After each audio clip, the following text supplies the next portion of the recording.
வணக்கம் நண்பர்களே. இப்பொழுதும் அமலாக்கத்துறையினுடைய சென்னை அலுவலகத்தில் ஆஜரான கதிர் ஆனந்த் எம்பி, அமைச்சர் துரைமுருகனுடைய மகன், விசாரணை நடந்து கொண்டிருக்கும் போதே விசாரணையை நீட்டிப்பதா அல்லது இவரை திருப்பி வீட்டுக்கு அனுப்பிச்சிடலாமா இல்லை அரெஸ்ட் பண்ணணுமா அப்படிங்கிற 3 ஸ்டேஜ் வரும்போது மேலிடத்தில் தான் அவங்க கேட்டிருக்காங்க அதிகாரிகள். அப்படி கேட்கப்பட்டால் தான் தகவல் வருது. மேல் அதிகாரிகள்கிட்ட கேட்கணும், இந்த விசாரணை எப்படி கொண்டு போகிறது அப்படின்னு. அப்படி கேட்கப்படும் பொழுது முதலில் சற்று யோசித்த அந்த மேலிடம் அதன் பின்பு கண்டினியூ பண்ணுங்கன்றிருக்காங்க. அது அப்படியே கண்டினியூ பண்ணியே இவங்களுக்கு கொண்டு போயிருக்காங்க. ஒரு 8-8:15 மணிக்கு இரவு 23ஆம் தேதி 8-8:15 மணிக்கு தான் என்ன பண்ணியிருக்காங்க,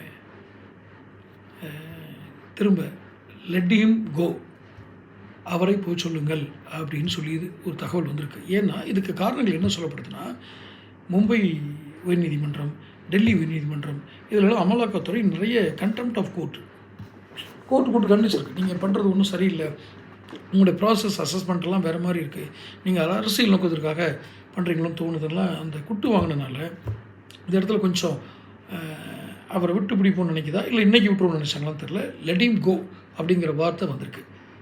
அப்போது இப்போ இந்த இடத்துல இன்னொன்று கவனிக்கணும். இதுக்கப்புறம் இன்னமும் கட்சி கை கழுகி விட்டதால் கை கழுகி விட்டதால் யாருக்கு, திமுகவுக்கு.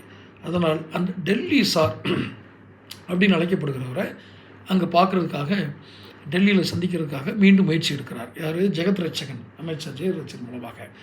ஒரு வழக்கறிஞர், ஜெகத் ரட்சகன், இந்த துரைமுருகன் என்று 3 பேரும் இணைந்து தான் அந்த டெல்லி சாரோடு பேசிகிட்டு இருக்கிறாங்க. அவர் பேர் தெரிஞ்சுக்கணும் அப்படின்னா இப்போ உடனே வெளியிட்டால் அது வேறு விதமான விளைவுகளை ஏற்படுத்திடும். என்னுடைய சேனலுக்கு அது ஒரு இதாகிடக்கூடாது. அதனால் நான் தெரிந்த வரையில் ஒரு கோடு வேணால் நான் கோடிட்டு காட்டுறேன், ஒரு குழு கொடுக்குறேன். விஷ்ணுவின் பெயர் கொண்டவர், அவர் தான் டெல்லி சார்.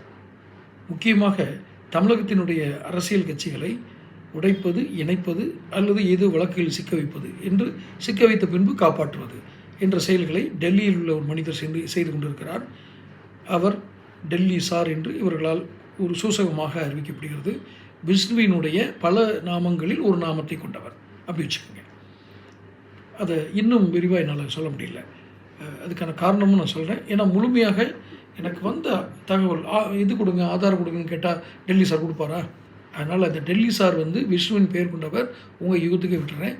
தொடர்ந்து சேனல் பாருங்கள், சப்ஸ்கிரைப் பண்ணுங்கள், நோட்டிஃபிகேஷன் பில் பதிவு பண்ணுங்கள். அப்போ தான் உங்களுக்கு இந்த வீடியோக்கள் சேரும். நான் ஏதாவது சொன்னால் கூட உங்களுக்கு சேரும்.